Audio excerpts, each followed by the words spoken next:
സുഹൃത്തുക്കളെ, എൻ്റെ പേര് അലി. കോഴിക്കോട് പറവക്കിനടുത്ത് കോടമ്പുഴ എന്ന് പറയുന്ന സ്ഥലത്താണ്. ഞാൻ കുറച്ച് കാലം കൊണ്ടായി മീൻ വളർത്തുകൊണ്ടിരിക്കുന്നു. ബയോബ്ലോക്ക്, പടുതാക്കുളം, എക്കോപോണിക്കൊക്കെ. മീൻ വളർത്തണമെന്നൊക്കെ ആഗ്രഹം തുടങ്ങിയപ്പോൾ കൂടുതൽ ഓരോ കാര്യങ്ങൾ ഓരോരുത്തർക്ക് ചെന്ന് പോയി കണ്ട് പഠിക്കും. ശേഷം KVK ആയിട്ട് ബന്ധപ്പെട്ട കൂടുതൽ കാര്യങ്ങളൊക്കെ വ്യക്തമായിട്ട് മനസ്സിലായി. ഡോക്ടർ പ്രദീപ് സാറാണ് ആ കാര്യത്തിൽ ഇവിടെ കൃത്യമായിട്ടെല്ലാം അതിൻ്റെ നെല്ലും പൊതിരൊക്കെ മനസ്സിലാക്കിയെന്ന്. അതുകൊണ്ട് തന്നെ ആ സമയത്ത് അത് വിജയകരമായിട്ട് ചെയ്യാനും പറ്റി. കാരണം അതിലൊന്നും ഒരു തീരെ നഷ്ടമൊന്നും വന്നില്ല. ആ സമയത്തൊക്കെ നല്ല ലാഭമായിരുന്നു. മീനെല്ലാം മാർക്കറ്റിംഗ് ആയിരുന്നു. ഇപ്പം മാർക്കറ്റ് കുറച്ച് കുറഞ്ഞത് കൊണ്ട് 2022 ശേഷം ഇട്ടില്ല. ഇനി ചിലവുള്ള മീനിലേക്ക് നീങ്ങിയാലൊന്നും ആഗ്രഹിച്ചുകൊണ്ട് അതിൻ്റെ പണിയിലാണ്. ഞാൻ വളർത്തുന്ന സമയത്ത് ദൂരദർശനമൊക്കെ പ്രക്ഷേപണം ചെയ്തിരുന്നു.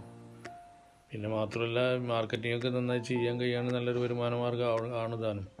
KVK ആയിട്ട് ബന്ധപ്പെട്ടാൽ പല ക്ലാസ്സുകളും അതുപോലെ സാറിൻ്റെ തക്ക സമയത്തുള്ള ഇടപെടലൊക്കെ വളരെ നന്നായി വിജയത്തിലെത്തിക്കാൻ സാധ്യമാവും. അതുകൊണ്ട് അതിൻ്റെ മാർക്കറ്റിങ് മറ്റു കാര്യങ്ങളൊക്കെ ചിന്തിച്ചുകൊണ്ട് ചെയ്യുകയാണെന്നുണ്ടെങ്കിൽ നല്ല ലാഭകരമാണ് മീൻ വളർത്തൽ. മെയിനായിട്ട് എല്ലാ കൃഷിനെ പോലെ തന്നെ മീനിനും മാർക്കറ്റിങ്ങിൻ്റെ ഓരോ പ്രശ്നങ്ങളും ഇങ്ങനെ വരും.